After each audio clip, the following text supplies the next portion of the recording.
Hi, my name is Tabitha Ford. I'm an emergency medicine resident at the University of Utah, and I would like to talk to you today about valvular emergencies.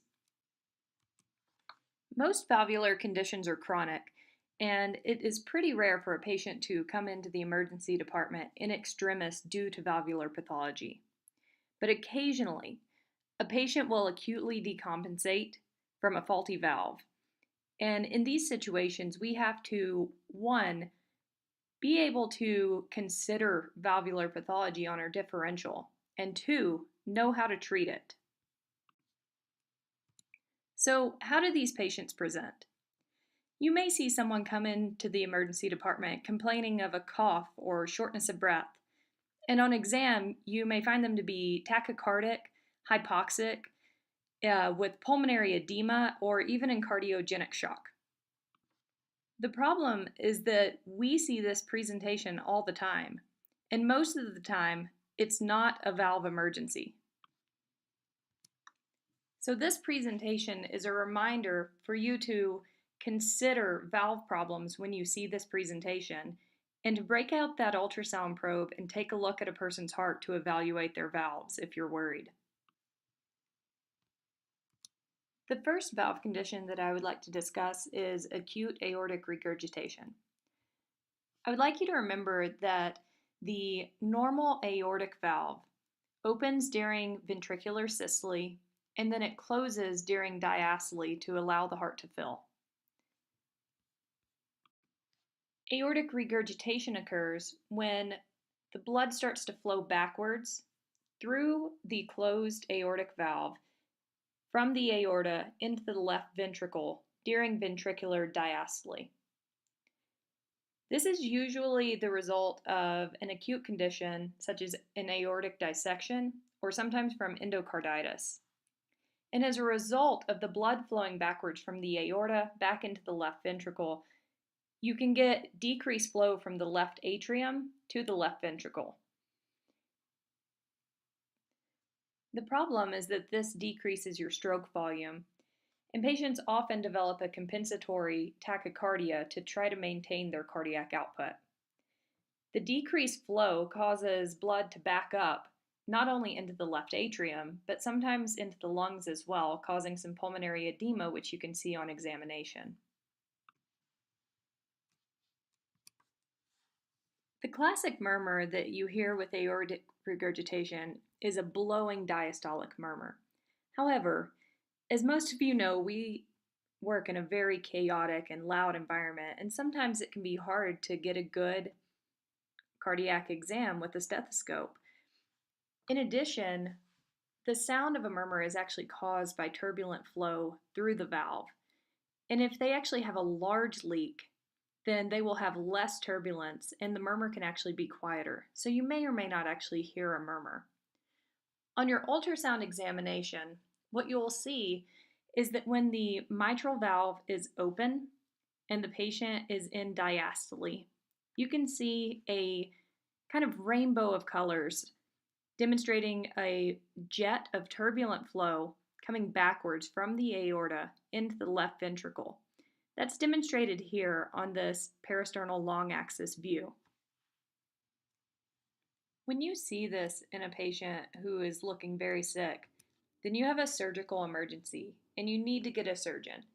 But in the meantime, you can support these patients medically. If they're hypertensive, sometimes it can be beneficial to reduce their afterload using a medication such as nitroprusside. If they're hypotensive, then one of the preferred pressors is actually dobutamine because it has the mixed effect of both reducing afterload and also increasing contractility and inotropy.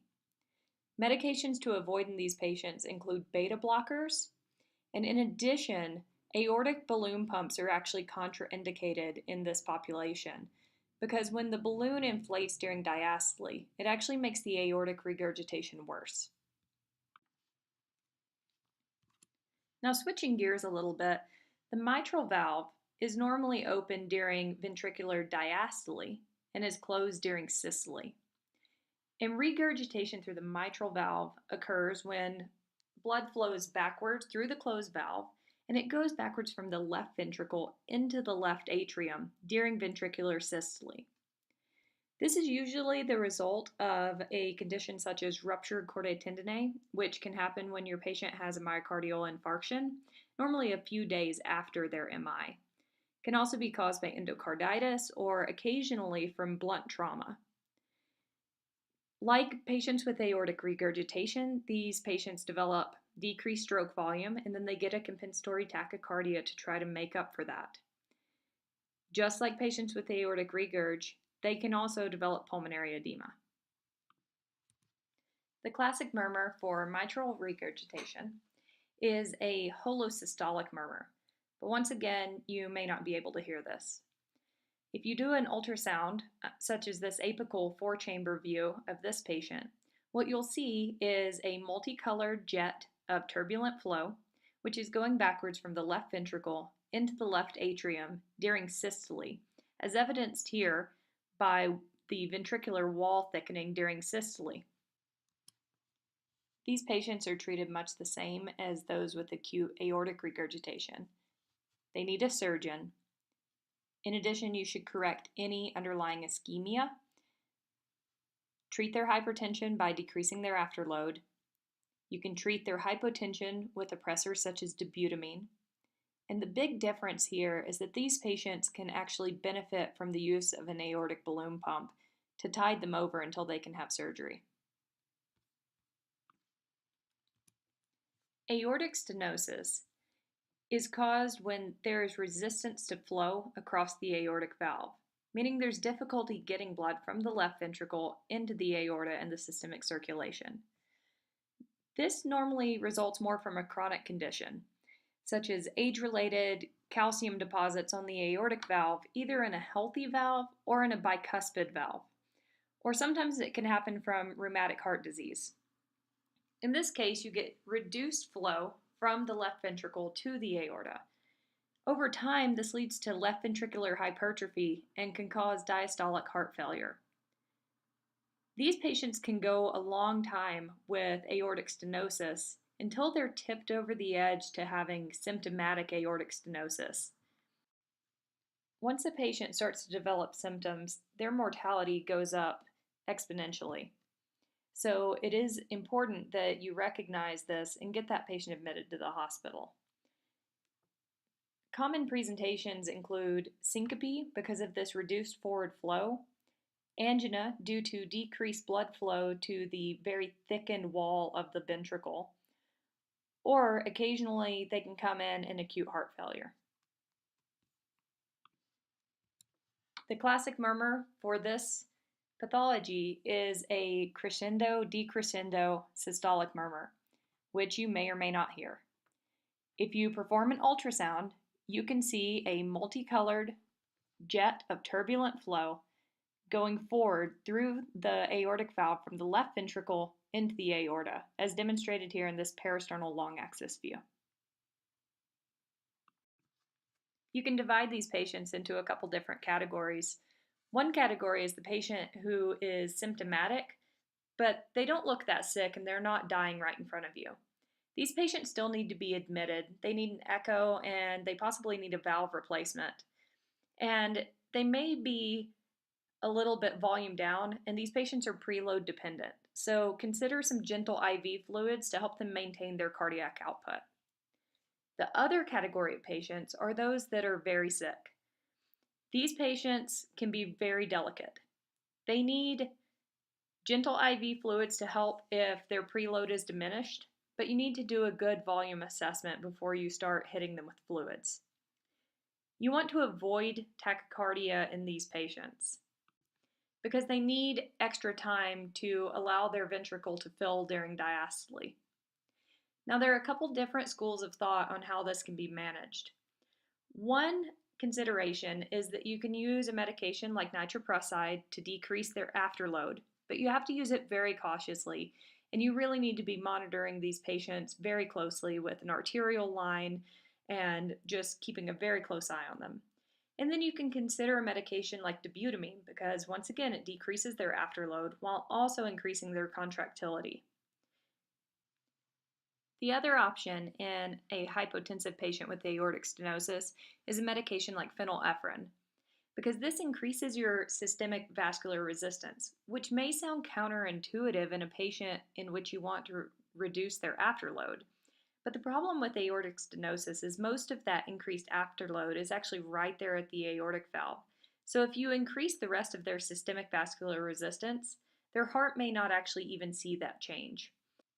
In addition, phenylephrine may cause a reflex bradycardia, which can be helpful because it allows the ventricle more filling time. Similar to aortic stenosis, mitral stenosis is caused when there's resistance to flow across the valve. Only this time, that flow is decreased from the left atrium into the left ventricle. This is usually the result of rheumatic heart disease, but can sometimes be caused by calcific changes with age. When you have decreased flow from the left atrium into the left ventricle during diastole, you can start to develop left atrial enlargement, which puts you at increased risk for atrial fibrillation. And then it can back up, causing pulmonary edema and eventually actually causing signs of right heart failure. The classic murmur heard with mitral stenosis is a rumbling diastolic murmur, and you may also hear an opening snap, but you may not hear these at all. An ultrasound in this case can demonstrate turbulent flow, as demonstrated by this flash of multiple colors, going from the left atrium into the left ventricle during diastole.